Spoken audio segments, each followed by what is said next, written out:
Hello there, and welcome back to the Music Career Show. Today, I have yet another absolute titan of the YouTubing world. She has amassed over 70 million views and 650,000 subscribers through her weekly videos on what it's like navigating the world as a 21st century musician. It is my absolute pleasure today to speak with Mary Spender. Good afternoon, Mary. Good afternoon, Barry. How are you? I'm absolutely smashing. How are you? Are you well? I'm doing pretty good. I'm excited to be doing an interview. It's been a while, so thank you for having me. Oh, it's my absolute pleasure to have you. Anytime you want to come on and have a chat, I'm more than happy to oblige. So, Mary, I always ask people at the very, very start to introduce themselves just in case people haven't heard of them. Although anyone listening to the Music Career Show and hasn't heard of Mary Spender must be living under a stone. But just for that one person that's been living under a stone for the past 10 years, why don't you introduce yourself to people and tell us all about yourself? Oh, there are plenty of people who do not know anything about me. So, my name is Mary Spender. I'm a British singer songwriter. I have been songwriting for about 15 plus years, maybe 17 years now. My goodness. And I also have been making YouTube videos for the last 7 years. And the YouTube channel ended up becoming this whole thing that has allowed me to continue singer songwriting and be a full time musician and run a business. So that is a little bit about me. And I am just trying to encourage people to really think about how they want to build their own music career rather than relying on other people building their careers for them. So just sort of teaching by learning lessons along the way myself. Brilliant. I didn't realize that our kind of ethoses were going to align so well. That is literally what I'm all about. I always wanted to be a musician when I grew up, and now that I am sort of shaped like a grown up anyway, um, I could never figure out how to make music my full time thing, and now I have, and it's the best thing I ever did. So I'm always wanting to help people do that as well. That's the whole point of this podcast. Literally the whole point. So excellent. Let's rewind a bit. How did you get into music in the first place? I was just one of those kids that was obsessed. Luckily, my grandmother heard me singing when I was really, really small. And she told my parents, hey, I think that kid is musical. And so my parents were amazing and sort of put me through music classes. I started playing piano, singing sort of like age 6, which Mm, is just crazy young. mm, And I just loved it. I just like was totally obsessed from the very beginning. Managed to achieve quite like a high standard of like classical musicianship quite young. I mm. wasn't like a child prodigy or anything, but I got a music scholarship to my first school and then the secondary school. And then I went to university and did classical music at Bristol. But I found guitar when I was like 12 and it became a bit of a hobby Mm. alongside because I knew I was obsessed with music, but classical music was very challenging and getting Mm. harder and harder each year. And I just didn't really have like a creative outlet because to me, everything felt like it was learning by numbers.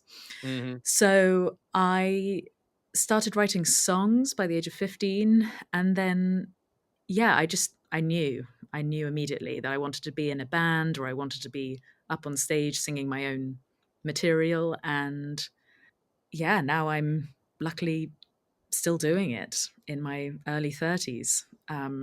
So it's been a really, really long journey. Yeah, I think people might sort of see the YouTube numbers now and be like, "Oh, how did that happen? Must have happened quick." And it's just such a long road that it's kind of a fun story to sort of talk about now. And it's a continuously long road because I want to be able to do this forever. So always learning along the way exactly how to um, do this without, like other content creators or other musicians or touring bands without sort of burning out.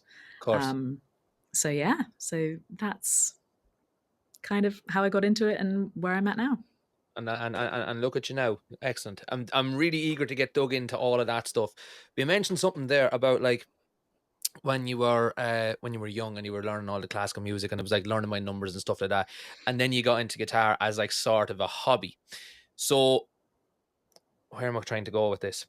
Is that I'm a music teacher as well, right? And I run a music school here in Aberdeen. Everyone listening to the podcast knows that I mention it all the time. It's not that I'm plugging it or anything, but you know, but it's funny when you should say that the classical music seemed like a bit of a chore, almost as if you were just going to learn because that was a thing that you did, rather than it sounds like a thing that you loved. And when you found the guitar, that sort of seemed to be the thing that you loved. Am I right in saying that? It wasn't, I wouldn't say it was a chore. There were definitely tedious moments Yeah, and sitting in rehearsals for 5 hours and every school holiday while other kids were, off playing with their friends, I was at like county youth orchestra yeah, or at a choir, like week away or whatever, a choral course. So it was very sort of um, challenging. yeah, Uh, it Yeah, there were definitely moments where it definitely felt like a chore. It felt like a burden, to be mm. honest, because so much was riding on it. Like my whole education was Suppose, riding yeah, on me yeah, being like a pretty good classical musician at school because I was yeah, part of everything. That was kind of mm. like how I got a scholarship to because I went to an amazing school, but I wouldn't have been able to go there without the scholarship. Of course, yeah, Um, so yeah, it was definitely a challenge, and guitar just sort of like provided this, you know, shiny new thing that was way cooler and yeah, people also thought were cool was cool. So yeah. so it was like this sort of alternate universe for me. I completely agree with you. When I used to work in jobs that I was no use at, I used to love. I couldn't wait to get to the weekend so that I could gig and just be like my real self. That sounds really fluffy and all very woke, but and I'm not putting that down Yeah. at all. Before anyone starts to have a go at me, I'm not putting that down. It's just it was it's yeah, it's just we're resonating, or what you're saying is resonating with me, and it's lovely. Um, so But in well, terms, believe me, just to interrupt, the chore was definitely when I was also working the 9 to 5 jobs oh yeah, that I sucked at so badly and like I just hated every second of and would do the least amount of work I possibly I would work hard to a point, but yeah, I was also waiting for the weekend to do the Friday night, Saturday night, Sunday afternoon 4 hour cover sets and yeah, try and throw in my original material in there too. And yeah, so I that yeah. that really was a chore. It is. It's soul destroying. So how did you then transition out of that 9 to 5? I'm going to say wannabe musician, not that you because you wanted to be a musician, to being Mary Spender, the musician. Oh, I mean, there hasn't been much change my end. Like, obviously, there's been the years of progress of making a YouTube channel and Uh, learning how to make videos and how to educate people, but with storytelling and um, I've just like I've been obviously I've been my Mary Spender from the day I was born, but I since I was 15, I just had this I knew I was going to be a singer songwriter. I didn't know mm, if I was ever going to actually be able to do it full time as a living. yeah, It still surprises me every day that I get to do what I do, and it really is like a pinch me moment now when like what you just said. That's so sweet and so kind of you to um, say that, but I don't know. It just you're sort of ignored until you're suddenly not ignored in this sort of industry, yeah. I get you. and it's quite jarring when suddenly you're not like the underdog, and people are like, "Oh, well, you're fine, cool, keep doing it." Like it was kind of easier when people were like, "Oh, that song sucks," or "That video sucks," or All because right. I just had that sort of like competitive nature. Whereas now the reason I love YouTube so much is because it is a constant kick in the face and it humbles you every single day. And I think that's really, really important to not even really think about where you've gotten to or how much you've achieved, but just sort of be like, okay, how do I want to keep going at this? I need to keep getting better, um, keep improving. And just when you sort of think that you might not be able to put any more hours in, you suddenly get a new idea and it's like this whole other thing. So I don't know. I sort of feel like I've been this way since I was 15. It's just that people have started taking notice in the last couple of years. Oh wow, okay. That's such an interesting way of looking at it, because when I started doing this podcast and I started like kind of daydreaming about who I'd have on, like I was a coach of mine says, "Oh, think of your dream 100. Who are the 100 people that you would like to have on your podcast?" And me straight away went to like James Hetfield. I'd love to have Jim on and have a chat. If Eddie Van Halen was still alive, I'd love to have Eddie on and have a chat. That's just not overly realistic. And I was thinking that when I was speaking to people, like real people that are not mega, mega, mega rock stars, that have these mega, mega, mega rock star stories, I was thinking that I was still going to get something similar about like the stories of like basically sex, drugs, and rock and roll and all the stuff. But the more I talk to people that have actually made it and are actively out there in the sort of, as you put it yourself, being a 21st century musician, it's nowhere near like that. It literally is more about the music than I think it's ever been about before. Like if you like, I've read like Slash's autobiography or Nikki Sixx's autobiography, and like the stories you hear in that, like the music completely and utterly takes a back seat. You're a good musician, and then all of a sudden, record label picks you up, and you go and you go fucking wild, like, and the music takes a Mm. back seat. Whereas you're saying, and other people that I've interviewed and had in the podcast are saying that it literally is. It's nice to hear that YouTube can be humbling, and that it keeps you accountable, and that's what keeps driving you on, rather than it's more of an organic way of doing it. I think I don't really know where my point is to all of this, but yeah, it's nice to hear. It's very nice Well, to hear. I can chime in there because now, because of where the YouTube channel is getting to, and some of the videos I've had, I've been meeting some people who are those rock stars, and Mhm.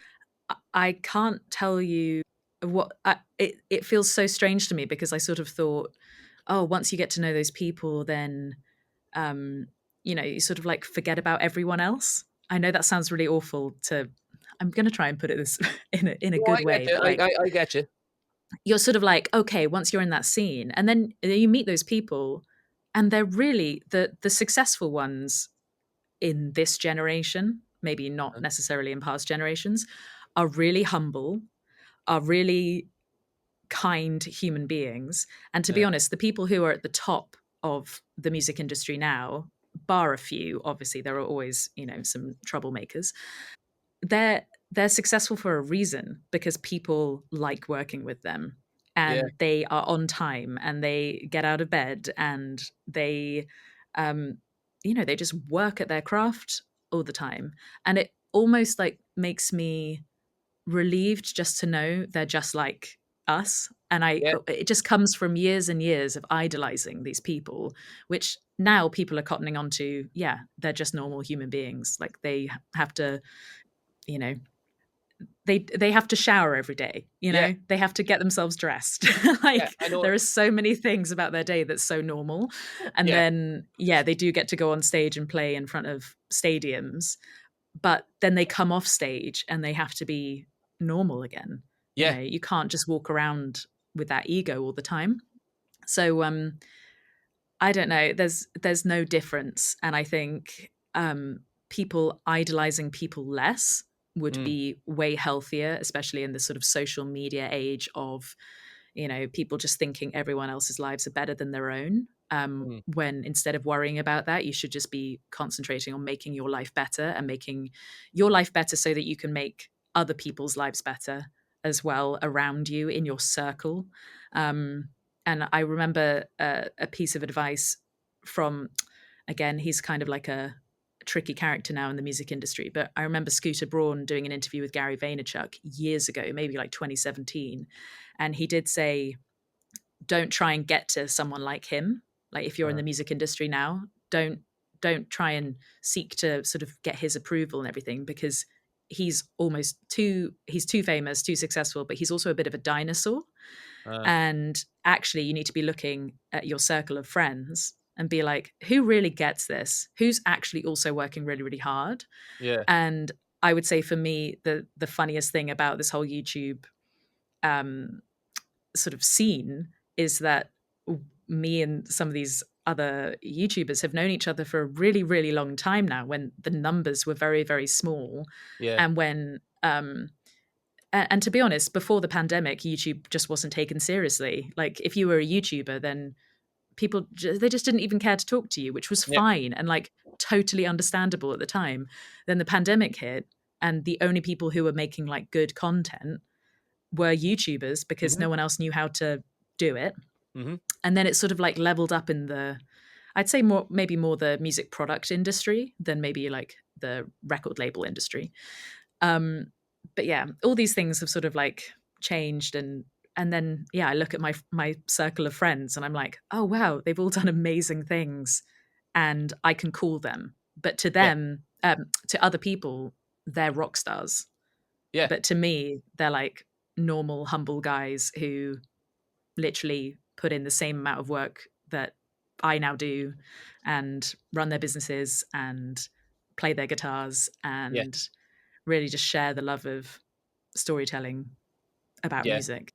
I agree with you so much. Like I am the other person. Like I'm looking at the likes of you, the likes of Josh Turner that was also on my podcast, Sophie Burrell that was on it, Dagan Wilkin who was on, and you guys are all the rock stars that I look up to nowadays because that's you just are.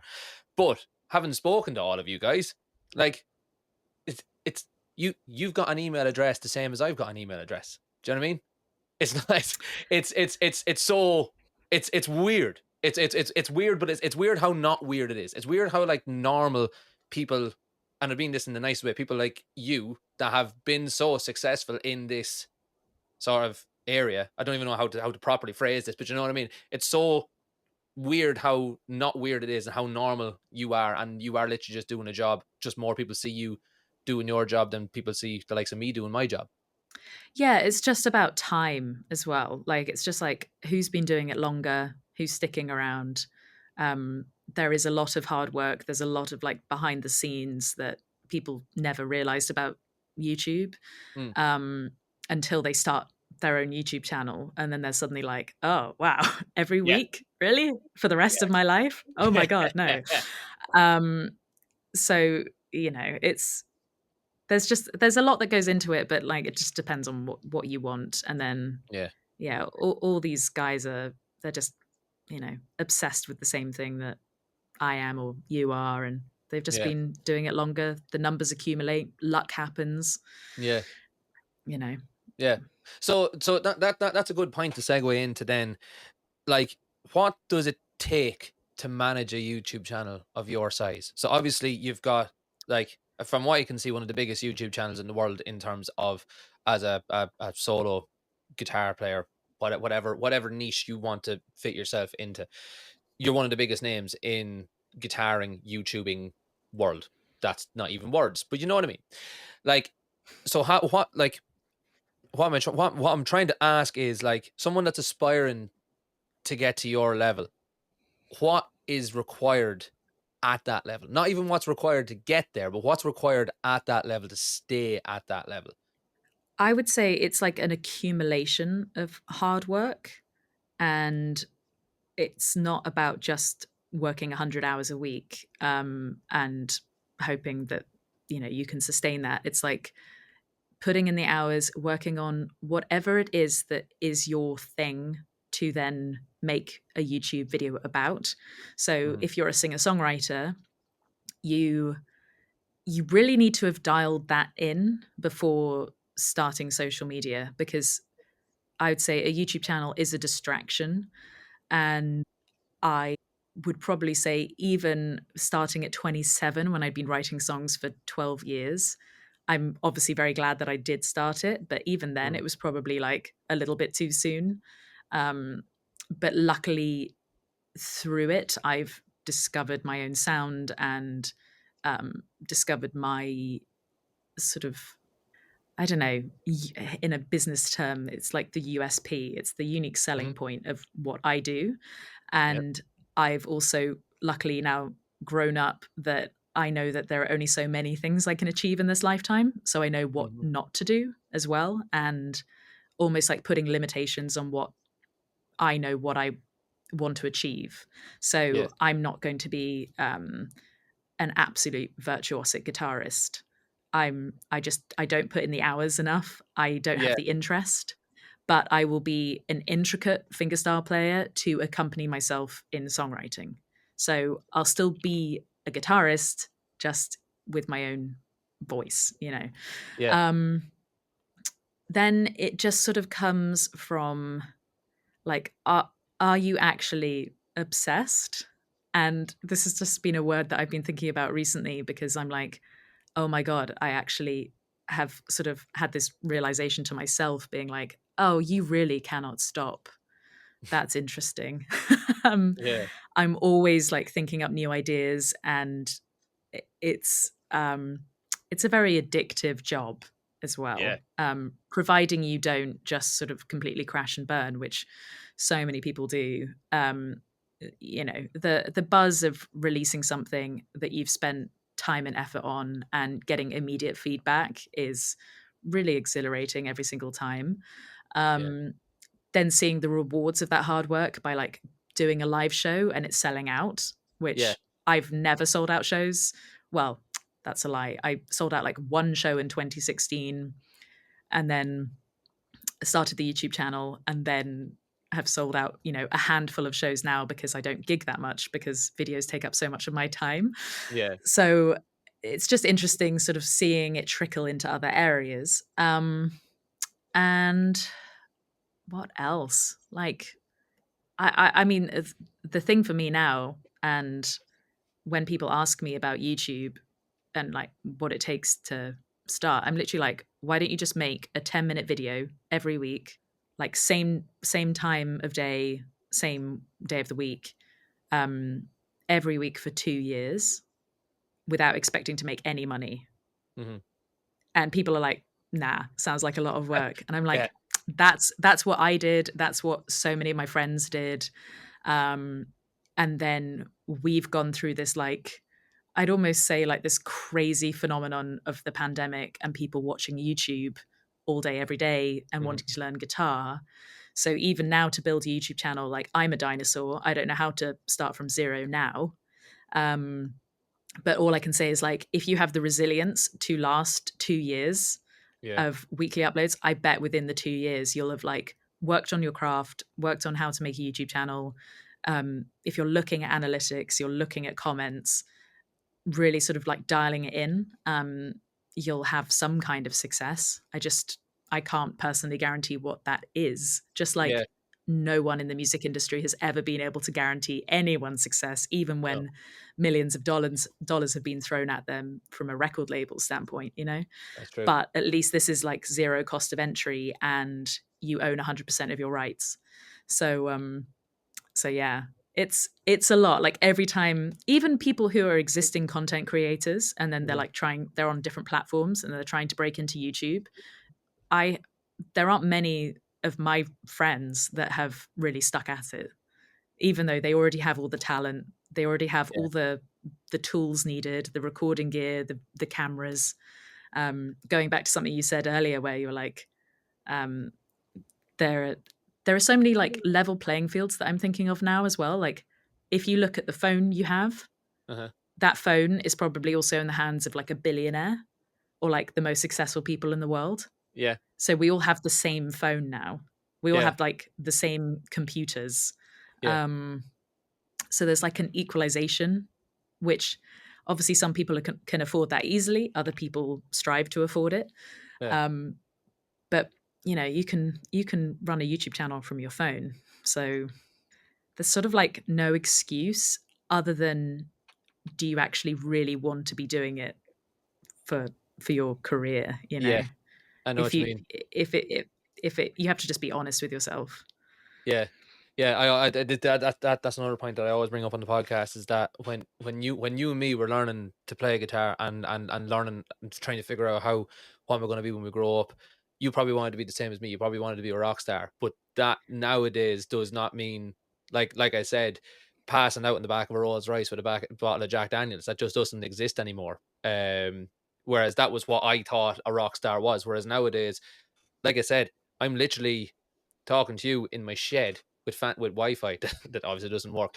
But you know what I mean? And that is my job. If I said to my ma when I was a kid, Barry, what do you want to be when you grow up? Well, I want to sit in a fancy shed in the northeast of Scotland and talk to people on the telly, and that's going to be part of my job. Do you know what I mean? It just it's baffling. It just doesn't exist, or it just didn't exist.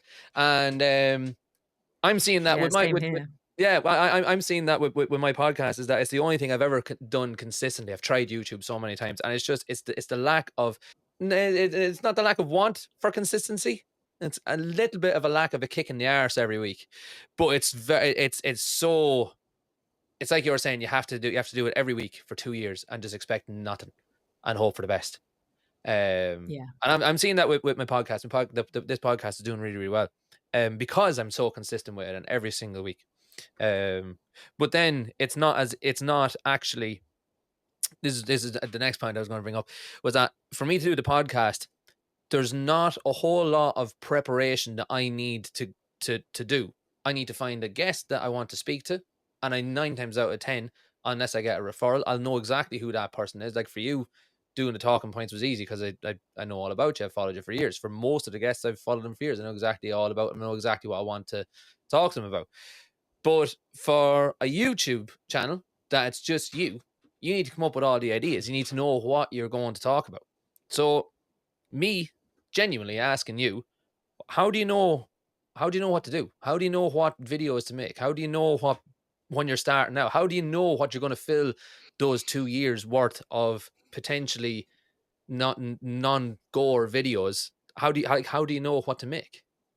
I would say like putting limitations on yourself. So the ideas that you can come up with that weekly deadline does, you know, it sort of narrows your vision a little bit. Hmm. So when I first started, I also relied very heavily on interviewing, but really short interviews with musicians, sort of like backstage of their gigs, and or on a park bench somewhere, just when they were doing another filming session, or um, relying on other YouTubers to talk about YouTubing, and that was the series called Tuesday Talks, Hmm. which I had sort of begun alone as well, just talking to a camera, completely unscripted, learning as I went, and then suffering heavily during the editing process to try and make something cohesive. I, So, I definitely know what you're on about there. 99% of the editing for this podcast is me cutting out the shite that I talk. well, that was me too. Pretty much like every Monday evening for 2 years, because I was working a full time job as well. I Yeah. actually like switched over from finance to working for Shaw Microphones when I first started the YouTube channel, Oh, and cool. so I was working in social media for them. Then within sort of 18 months of working for them, I was at 100,000 subscribers, and very amicably just sort of said, "Hey, I think I'm gonna follow this," and they were Yeah. like, "Yeah, we think you need to." Um, so it was sort of, just by like necessity of like coming up with topics, and there's so much to talk about, because when you think about it, yes, if you're talking about yourself all the time, you might find yourself boring, or you might run out of things to say. But Mm, I mean, you look at the history of music, and then you look at the current music industry. There is news every single day. There are mm, things to talk about every single day. And if you were having conversations with your friends, you wouldn't really run out of things to say to them, about certain topics. You'd probably go for a beer every week and be able to talk about it for 3 hours. So to do it for 10 minutes of a YouTube video, and just sort of like condense those topics down into that, it's actually quite scalable. mm. Um, Now then I went through a sort of like transitional period where I decided to just sort of take a seat back on Tuesday Talks and actually really focus on the video essay, Mm. and guitar videos and performances and songs and everything, which again I'd done from the very beginning, but Tuesday Talks was like the main show. Mm. So now it's sort of like diversified so much that I have literally like 8 types of video, I think, that I can Right. make. Yeah. And at first, I think, well, to be honest, I still think that has limited my growth in terms of like subscriber count, because people might not know exactly what's coming. Whereas other Yeah. channels, they'll do the same thing every week. They'll obviously change the topics, and they have their crafts, and they're masterful, but they sort of do the same sort of thing, same setting, And I think the potential for growth there is probably a little bit quicker in general. Yeah. Yeah. Um, but by diversifying now, it means that I have different pockets of YouTube videos which keep me interested all the time. So if I'm sort of tired of video essays, and researching and discussing topics and that sort of thing, I can then just sort of do a cover song and sit and produce for a week, and Yeah. then make a silly music video where I do like 3 different versions of myself playing different instruments, and then edit it together and do a comedy sketch at the beginning of it. So I can be really serious 1 second and talk about mental health in the music industry, and Yeah. then I can provide some entertainment. Um, so now, like, the ideas are not the problem. And again, this is something we talk about in YouTube circles. Some people don't have enough ideas, but they know that they have to keep their channel running. Yeah. Whereas I have too many ideas, and I also have to keep my channel running Yeah. by actually learning to focus and, get things finished and delivered. And execution is usually the problem rather than, the dreaming Having up the ideas. madcap schemes. Yeah. Yeah. That's really that's really unique advice because, as I said, I've had a load of YouTubers on now at this stage, and most of them give a different version of the same sort of advice. And anyone listening that I've had on before, I'm not putting you down at all. It's all fantastic stuff, but it's nice to know from my experience. If I was thinking about starting a YouTube channel, now obviously I have a YouTube channel that's been going for a couple of years, but I've not put the effort in just because other things take precedence and all this. But another reason is that when I look at a YouTube, or when I think about looking at a YouTube channel, and like you're saying, you have to be willing to do it every week for 2 years and nothing to come of it. That seems like a huge, huge, huge, huge mountain to climb, and a huge list of stuff to do, and stuff to think about, and stuff to think about thinking about. And it almost seems like too big of a task to even, like I said, to even think about. But when you break it down like that you've got like 8 different types of videos. I know you didn't sit down before you started your YouTube channel and say, right, these are the 8 different types of videos I'm going to do. It just evolved like that.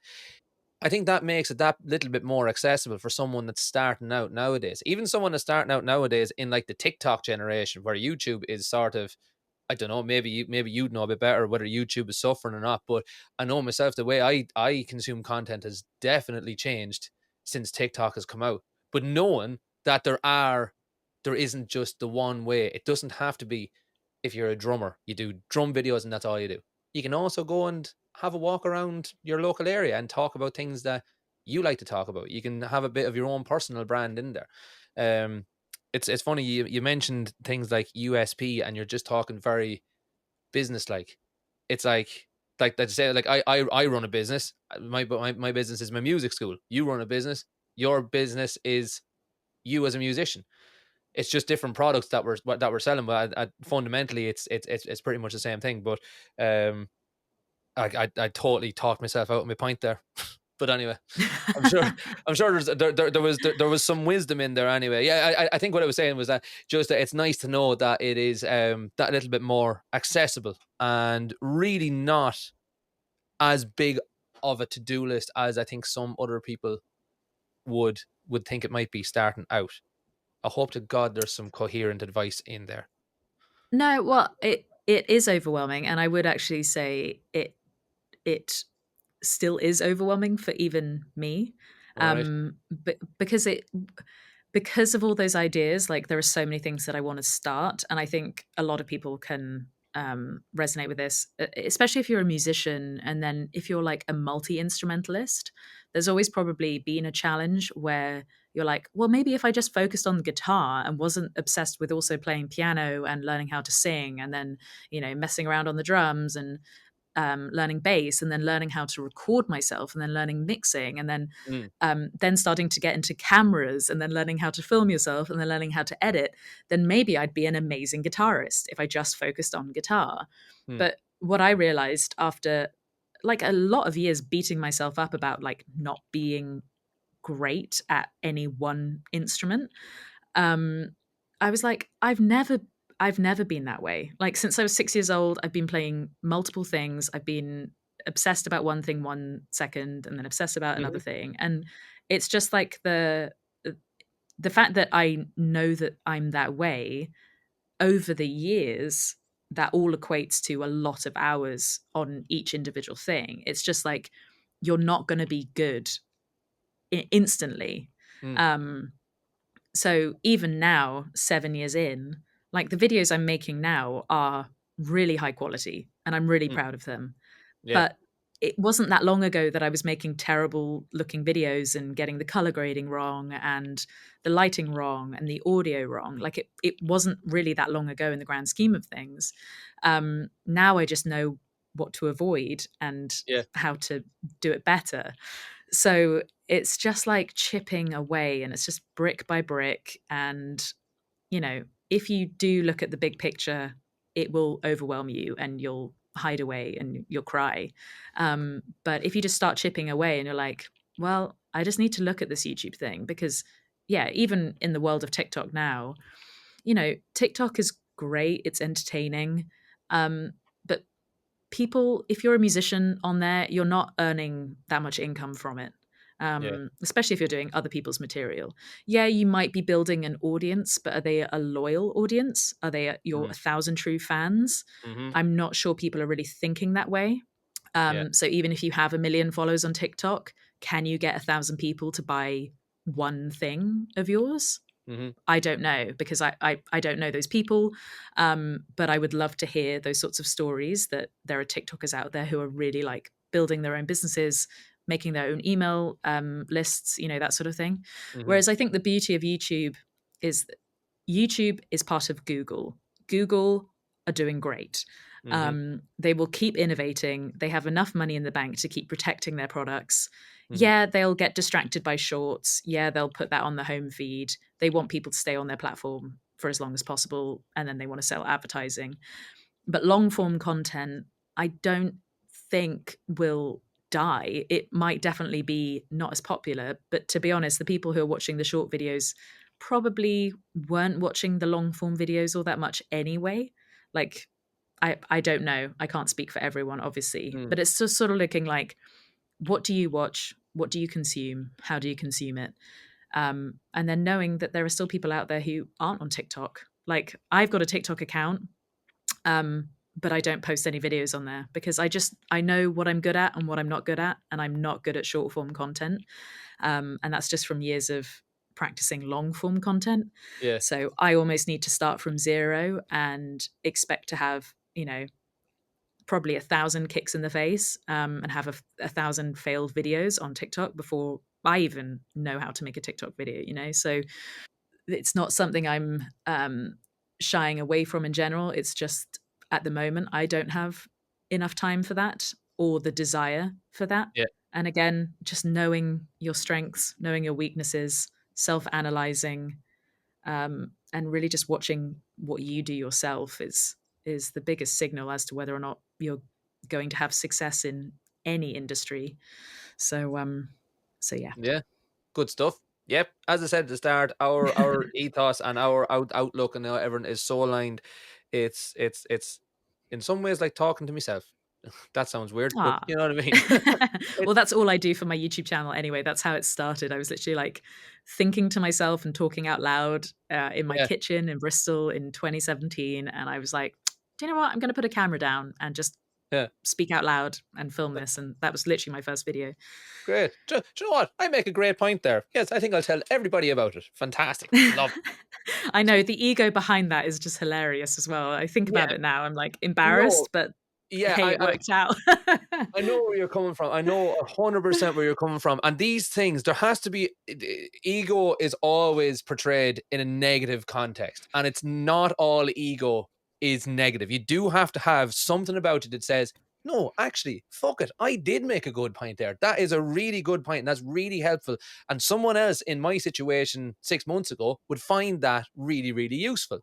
So Mm, ego has to come from a place of like the right ego has to come from a place of self-confidence and knowing that you know what you're talking about. And like you said, that sort of walk and SWOT analysis, if you want to call it, of knowing exactly what you can do, what you're good at, and having an ego enough about you to actually go and tell people that you're good at that, and this is how they can also be good at that. It's not a bad thing.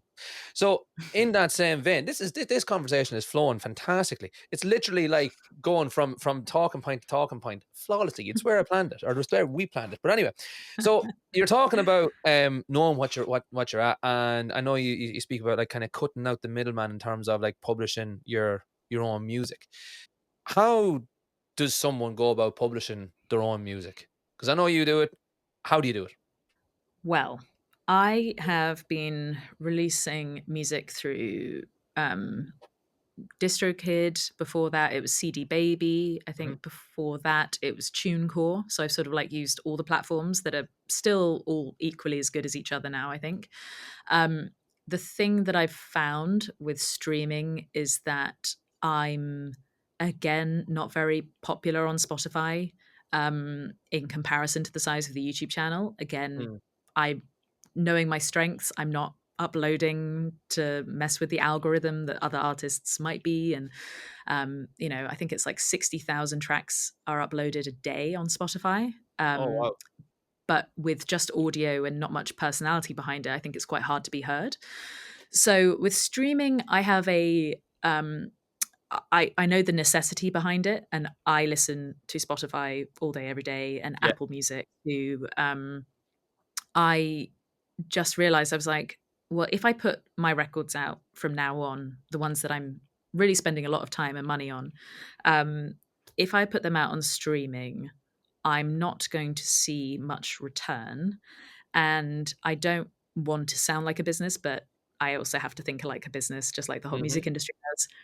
If I'm going to spend a lot of money on making my debut album, which I'm working on right now, I need to figure out a way of, even just bringing that back to zero rather Hmm. than just forking out loads and loads of money and, uh, you know, basically crashing and burning my own business. Hmm. So I did an experiment with an album called Songbook, which was like a double album of acoustic material that I'd been sort of working on through lockdown. And then by the time studios were open again, I just was obsessed and just needed to get these songs out. So it's like I found this format of working through new material without having to go and do live shows, which I will still do, obviously, but I can't do the live shows in the way that I want just yet. So came up with this format called Songbook where I record just acoustic live vocals to click track in a studio at the same time. I play through the song, I work it through, maybe I play it like 10 times. I don't know. Mm. I think there have been some songs that have gotten to that point. But it's like 4, 5 songs a day, and whichever take is the one will make it onto Songbook. So for volumes 1 and 2, I did 26 songs, and then I whittled it down to 18 songs that made 2 albums of 9. Mhm. And I told everyone, look, this will be on Spotify. This will be everywhere. It will be on YouTube too. I'll do a full audio run through. I'll even do music videos to the song. So, yes, Yeah. if you can't buy the record, you will be able to listen to it. But at first, I'm going to make this available to buy in a physical format where I can hand sign every single one. And I'm going to limit it to 1,000 copies. Um, and see if I have my 1,000 true fans, which Yeah. I was very fortunate. And because of the size of the YouTube channel, um, I found 1,000 true fans, and they bought my physical copy of my album, of Songbook Volumes 1 and 2, which has basically funded the actual studio debut album that I'm working on called Super Sexy Heartbreak. Um, so people, they often comment, they're like, why are you doing a physical CD? And I'm like, because it's the way to actually make something special for someone. They Yeah. get a digital download as well, so they can listen to it however they want to listen to it, high res, of course. Mm. But they have a physical thing that I've seen framed. I've had it, brought to me at live gigs to, um, just show me that they they had bought one of the first 1,000 copies. Cool. It truly was limited edition, so I won't do another version of Songbook, volumes 1 and 2. Uh-huh. And yeah, it then allowed me to, out of those 18 songs, determine which of the songs I should fully produce and spend a lot of time and effort on, and hire amazing musicians. Like I managed to get Aaron Sterling, who's he's played on everyone's records, like Taylor Swift. Cool. But he most famously went on tour with John Mayer, and then has his own amazing Instagram account and his own sort of drum school. And then Sean Hurley, John Mayer's bassist too, but again, he's played with everyone under the sun, and Lana Del Rey, and some really cool people. And through being strategic with this songbook project, I was able to make the album of my dreams. Yeah. Um, so I I really feel very fortunate that I've always had this like safety mechanism behind me of um because of being a penniless musician for so long and being so frugal, I I knew I couldn't make an album for a really long time. Yeah. So I wasn't in 2015 trying to make an album and spending money that I didn't have or going into debt, because I just didn't have access to that money. I didn't have access to the gear to be able to do it at home myself. Now, 8 years later, at 32, I like in a few months I'll turn 33. Um, that's when I can finally think about making this album. Yeah. Um, and it's not about the money, but I just know that I can protect myself and not go into debt by making this record, which not many musicians nowadays can say. Um, and then I've also got the whole sort of like marketing plan in my head about how I'm going to release it on streaming platforms, and then how I'm going to release it through the YouTube channel. Yeah. And that's going to mean a monthly music video. Um, and all the music videos will tie themselves together to basically create a short film. Cool. And there'll be lyric videos, and then live versions, and then I'll make stems available on my Patreon. And there's so much behind an album that I think is lost when you just upload it straight to Spotify and no one listens to it. Um, I just think people aren't really thinking like innovatively enough behind it. Yeah. But really, the only way I've ever been able to do that is by showing personality and introducing myself and taking people on my journey. And most people who watch my YouTube videos don't like my music, and that's okay too. Yeah. um, so it's just sort of like weighing up all the different skill sets, all the different types of audience that I have, and yeah, but still achieving things that I personally want to put out into the world. Class. And I wish you all the very best with that. That was literally like a 5 minute like masterclass in like how to do this and how to repurpose everything effectively, rather than just like snipping everything up into like what I do, and just snip everything up into shorts and just stick it out to shorts, stick it out to TikTok and all that kind of stuff. Like that's really clever. Even thinking about like releasing the stems to your the recording stems to your Patreon. That's fantastic. That's so useful. Because then Yeah, and your patrons. I don't No, lose anything from having people have those stems. Like, no. um, it there's nothing to lose anymore, because like I feel like there was like a statistic once where people are often nervous about actually like sharing advice, like especially if they're like a paid teacher. They don't want to put out their teaching for free or their expertise for free. Hmm. And actually, like 97% of the people that consume it won't do anything with your advice, and they'll keep consuming it anyway. Hmm. So there's no problem there. And then the 3% of people that actually do listen to your advice will become your peers. Hmm. Um, and they'll be the people that you want to hang out with, and then they'll be the people that you commiserate with, or ring up for advice. So you know I feel like with sort of publishing and royalties and all that sort of stuff, I feel like that time has also passed. Mm. um, that doesn't mean if you own the masters of something, then yeah, you will get 100% of the kickback.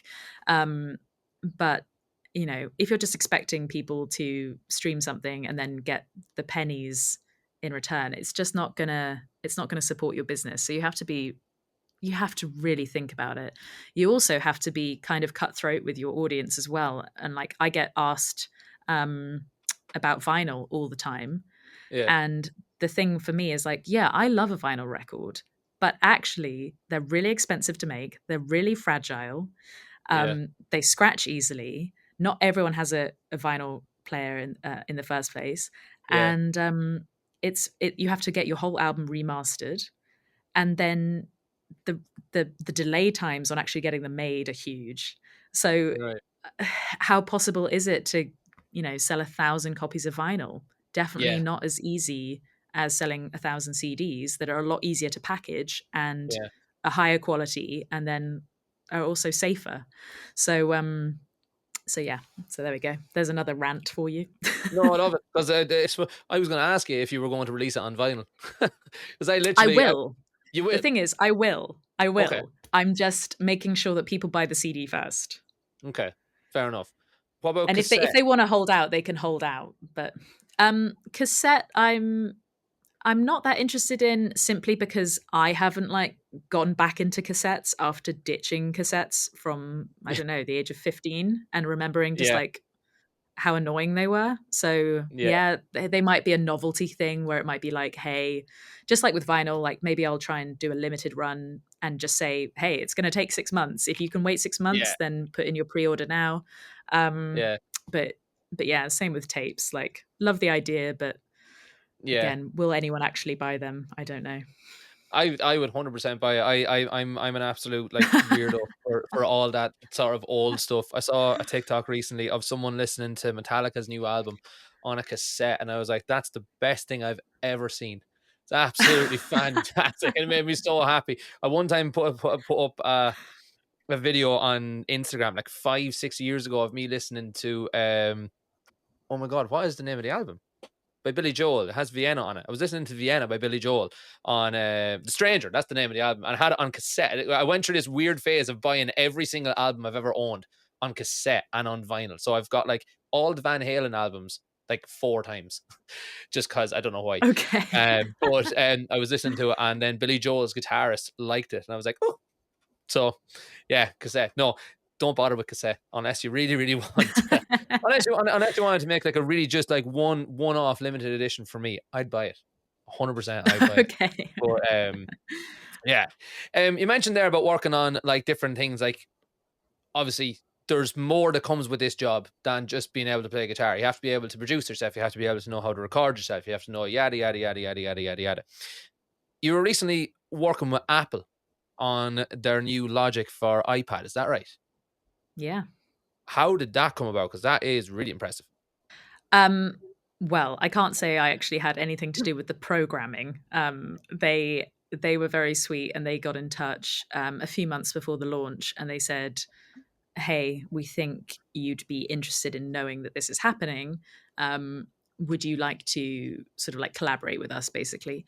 Um, and it was an immediate yes. Mm, I've worked on and off with them, like as in worked. I've literally like had meetings with them, and nothing, nothing crazy. But 2020, I was sort of like part of demonstrating on to media about their 2020 iMac that was the last Intel chip that's right. Yeah. before M1 came about.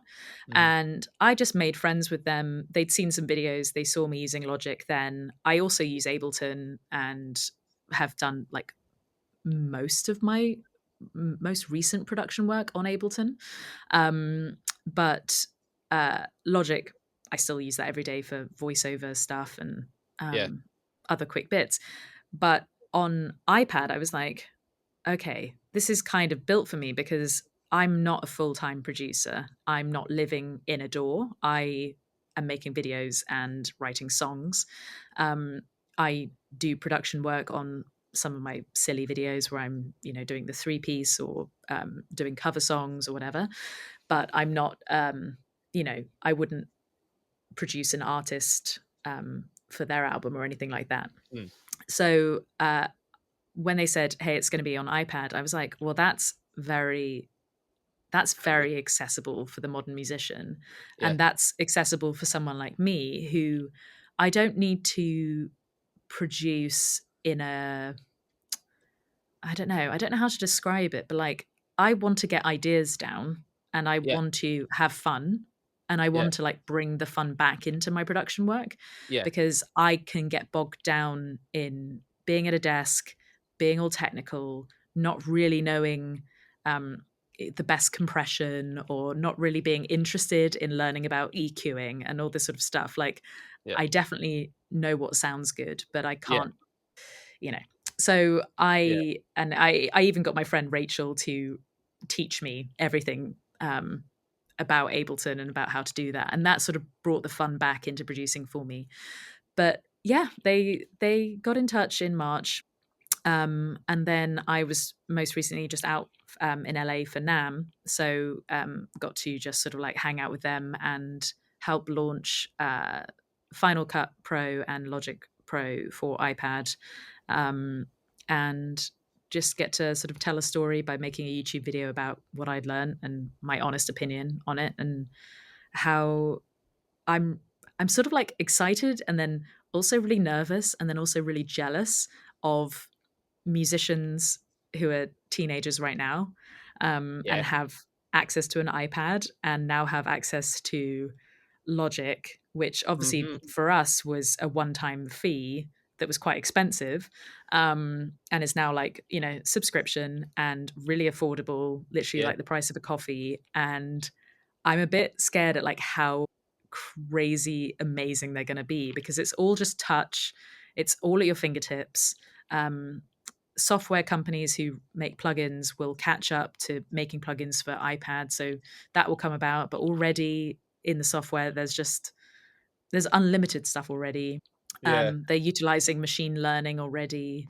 How everyone's scared of AI taking over music. It's like AI's been there in this Yeah. software for like years. So don't be so afraid of it. Like you've already been using it. Yeah. Um, so yeah, Final Cut 2 is so amazing. You can do like live drawing in it where you just take the pencil and you can basically become an animator without Oh, having wow. to learn how to do that.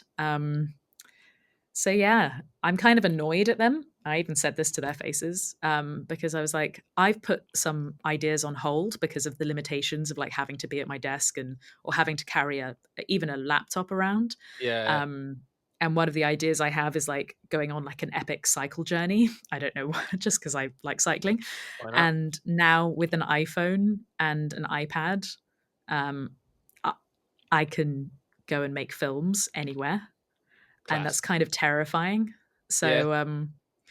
So yeah, I'm pretty proud to have just sort of like even seen some of the behind the scenes and um how I don't know, even just to talk to them about how they do what they do, because I Mm. think everyone just sees these companies, whatever sort of tech company it is, they just see it as like a faceless corporation.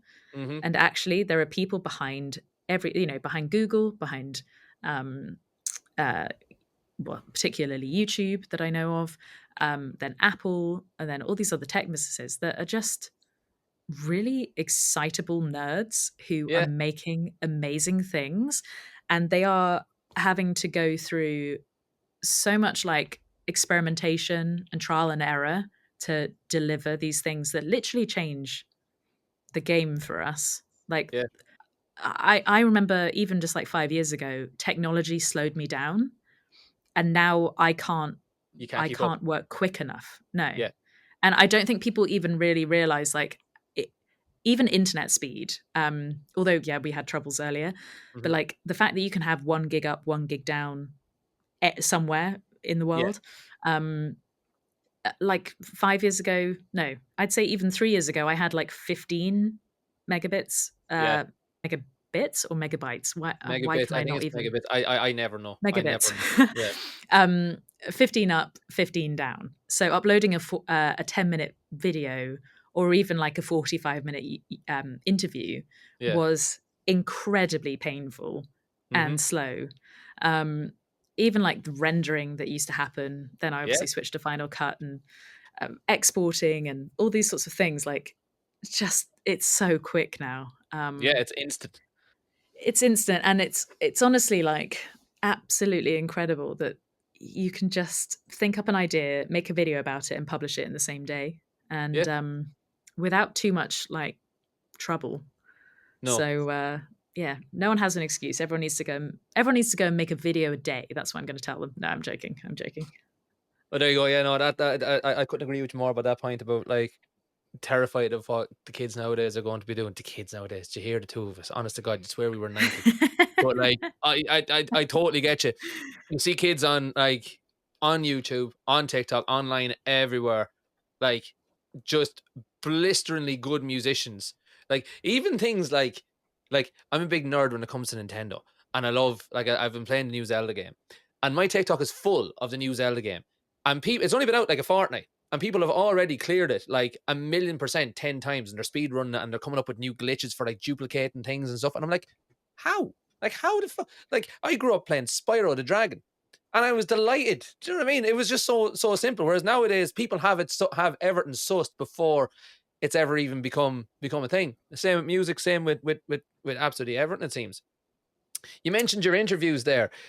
You've interviewed some really like huge names. Santana, like Carlos Santana. That's unbelievable. What was he like?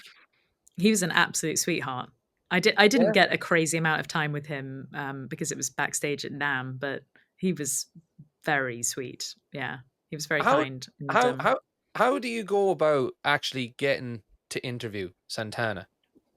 Just curious. I I was just in the right place at the right time, if I'm honest, and I just Oh, took the really? opportunity. Yeah, a lot of this is just right place, right time, and just I don't know, making sure that you're ready, overcoming the nerves when someone Yeah. says, "Yeah, sure, I'll have a sit down." Being brave enough to ask them. You know, I literally asked his team. I was like, "Hey, can I get a quick interview?" And they were like, "Yeah." And I was like, "Oh God, okay." All right. Okay. I guess I'm sitting. And then I had to like correct him as well because he got my intro wrong and I was like really precious about my intro and I really wanted Santana to be like you were watching Tuesday Talks and I got him to do it. So that's like I can die happy That now. that's so cool. That's so cool. Katie Tunstall, Corey Wong, James Valentine, the list goes on. That's absolutely unbelievable. And same thing. Did you literally just kind of pluck up the courage and go and be like, "Hey, hello there, I'm Mary." Yeah, James Valentine, I actually got to hang out with him again recently. And that was a bit bizarre because the first time we met was at NAM. He didn't know anything about me. I was I had a tiny YouTube channel then. Yeah, He was kind enough to give me 10 minutes, I think. And then a video of mine popped up on his, recommendations. And then he's now like been watching ever since, sort of like 2021.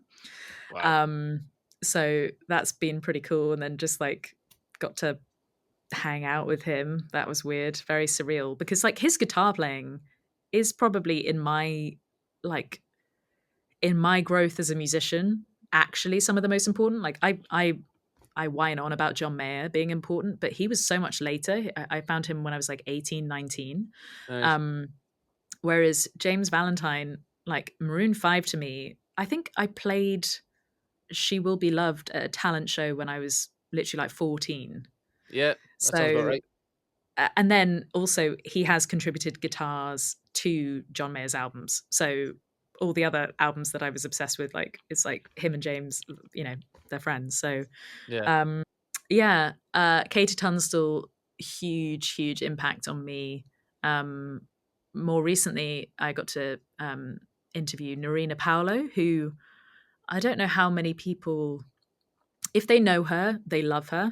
yeah, But if you don't know of her, then you're missing out. Like she's just the most exquisite songwriter.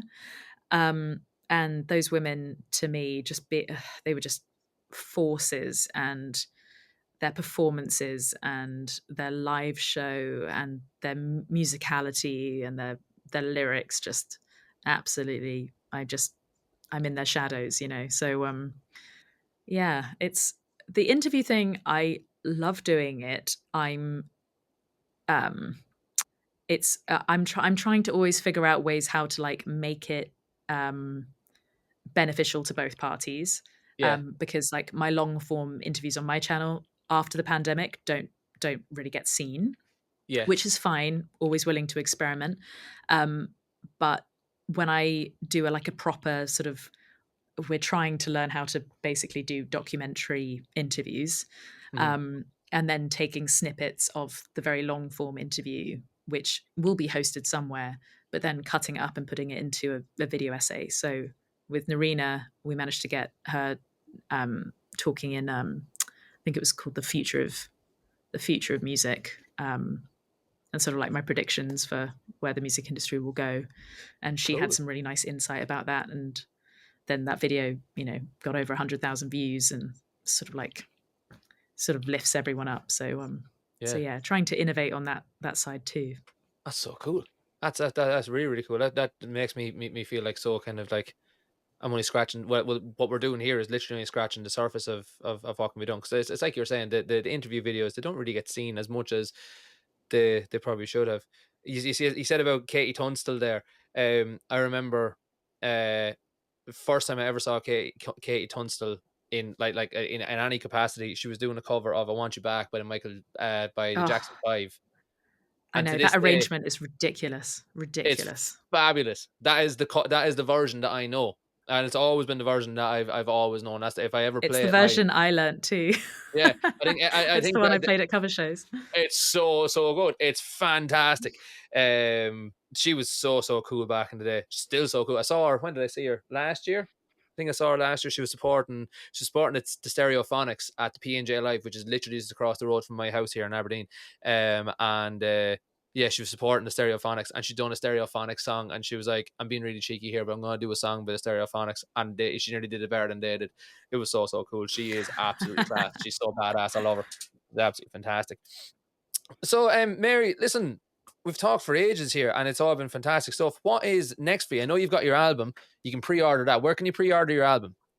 On my website, you can go to maryspender.com or via my YouTube channel. There are links in the descriptions there. So just Mary Spender into Google. And then the album itself is called Super Sexy Heartbreak, Yeah, I because love why that. not name it exactly what it is?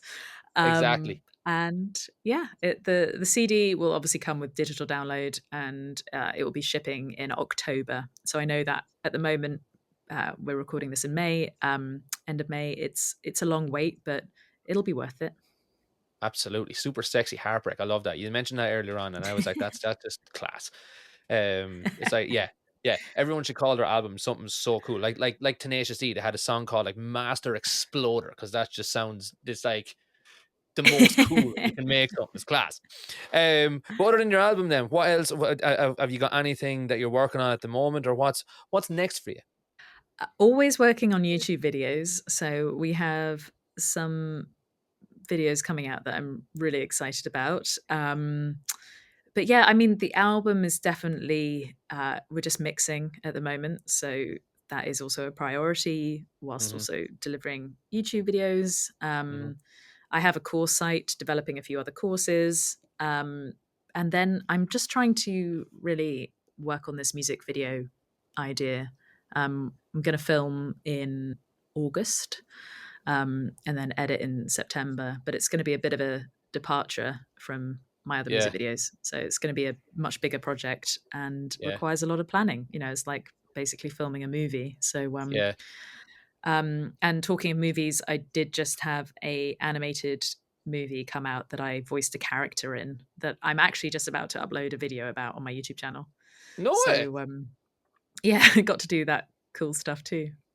That's so cool. What are you allowed to say what the film is, or what's the crack? Yeah, yeah, it's out. It's on Fox's streaming service called Tubi, which at the moment is only available in the USA. So I Okay. guess if people don't have a VPN, they can't watch it.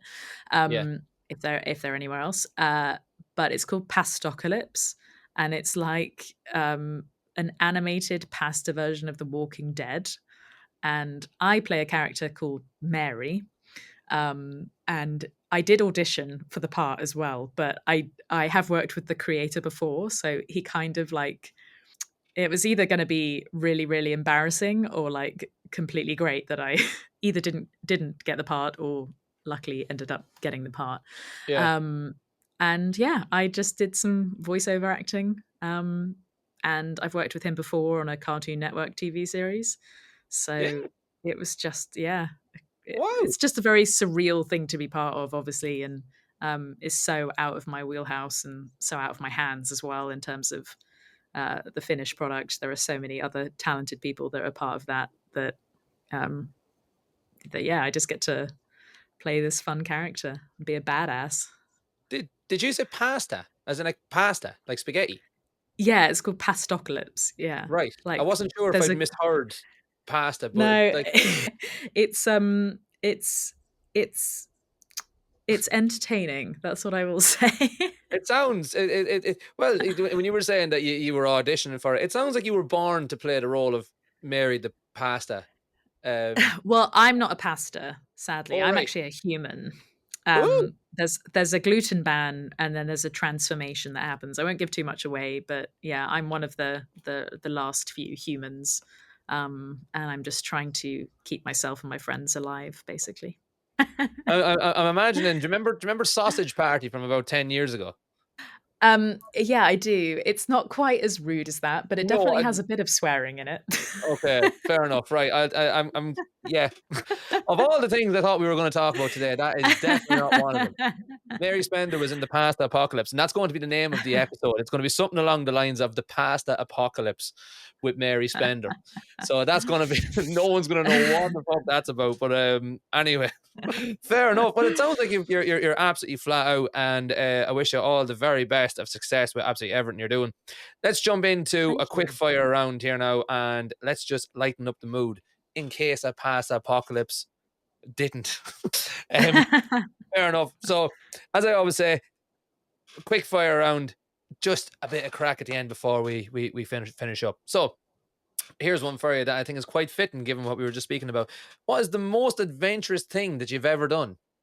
I When I was at university with my friend Emma, we managed to get to Australia for free in a thing called Jailbreak at Bristol University. So we flew 9,113 miles, I think it is, by literally just contacting an airline. And we were in Perth, Australia for 25 hours. We won the competition, and I don't think anyone's actually surpassed our distance. So Yeah. there we go. That's probably one of the most. I've done other adventurous things as well. I cycled the length of Great Britain, so I was Wow. up your way actually. So Were you? I Oh, you were. Jesus, yeah. yeah. That's So I've done a few things. that's right. Fair enough. Yeah. I don't know what to do with that information. Not at all. But that's absolutely fantastic. So you got onto an airline that says, "Here, hey, I'm trying to get to Australia. Any chance of a lift?" Yeah, Class. What airline yeah. was it? I'm definitely going to do that again. I'm not sure. Oh man, it's different. This was 2010 we did it, so it was before then. I think they've had some crashes, which is very terrifying. Oh, Air Asia. all right. Yeah, I think Fair they've enough. had some planes go missing. But oh my god, Oh, please do not sue me if they're listening. Not that they're listening, but you know, you wouldn't you know. know, I'm sure they're fine. I'm sure they're safe. Yeah, yeah. Other airlines are available. Other airlines are available. podcast, Thank you. podcast disclaimer, sort of. I don't know. Don't sue me either. I don't know what the fuck I'm doing. I'm literally just chatting. Do you know what I mean? That's great. Well, okay, fair enough. Moving very Okay. swiftly on from that one. Um, right. Oh God, I don't even know where to go from that. Right. What's the funniest joke you know? Oh my god, I just don't think I know. Um, okay, this isn't funny, but I love dad jokes. I went to the library recently and asked the librarian if they had any books on noise levels, Uh-huh. and they said, "Sure. What volume would you like?" There we go. You have to do. You That's have to like do the. that's the only one that's like politically correct that I can Yeah, actually say out loud. I've got very, you know, yeah. give me a You're beer and I'll tell you the other ones. exactly. You're a musician. You float in certain circles. We all pretend that we don't, but you float in certain circles. Do you know what I mean? It's just what happens. That's excellent. I love that. That's great. I've got a little girl that just turned 1, so I am all about the dad jokes. I've been about the dad jokes since I was about 12, so I'm delighted that I can now Oh. actually do the dad jokes and do the way pointing really weird thing that, you know what I mean? You can Aw. justify it. Let's do one more. I'm gonna finish on my favorite question ever. What celebrity would you like to fight? Oh, what celebrity would I like to fight? Well, I do like boxing. Okay. Um, so I would say, and this is I don't know why I'm saying this. I'd love to just be in the ring with Anthony Joshua and just sort of like make him look good. Okay. Fair enough. Because because everyone takes the mickey out of him. They're like, "Oh, he's no Tyson Fury." If you're I don't know if you're into boxing, but I I am. I know Um, who they are. Yeah, that's you know who about as they are. far as it goes. Yeah, yeah, And yeah, everyone's just sort of saying how bad Anthony Joshua is, which is not the case. He's just like, you know, Tyson Fury obviously is like abs gigantic in the sport now, yeah, and probably would defeat him. I don't know. I would probably end up betting on that game, on yeah, that match even. yeah. But yeah, I'd love to just like be in the ring with like a professional boxer, as long as like they didn't actually try and kill me. It would be really interesting just to see how scary it is and how amazing they are for fighting Yeah, other 6'7" people. fair enough. Well, I AJ, you admire heard them. it here first. You heard it here first. Mary's calling you out. Out you come. Come on, come out and defend your honor. It would be So, like the opposite of when the Floyd Mayweather fight versus Logan Paul happened, where like Logan Paul, yeah, he's inexperienced, but like he was so much bigger oh than yeah, Mayweather. And so yeah, instead it would be it would be like a giant in the sport, and very technical, amazing boxer versus YouTuber me and a woman as well. So like, there you go. I'm here Well, for watch, it. watch, I'm watch. here I for the guarantee. payday.